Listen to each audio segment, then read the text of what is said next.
Yeah, it's like 3:55 p.m. I don't know how many updates I'm gonna do.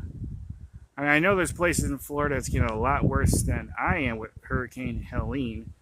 Mostly just some wind, some strong gusts. Some of them pretty strong. I feel a little bit of sprinkles here and there.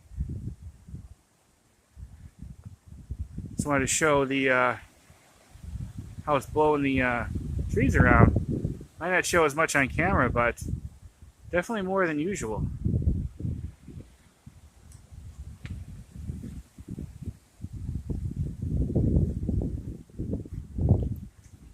So this is from a Central Florida location.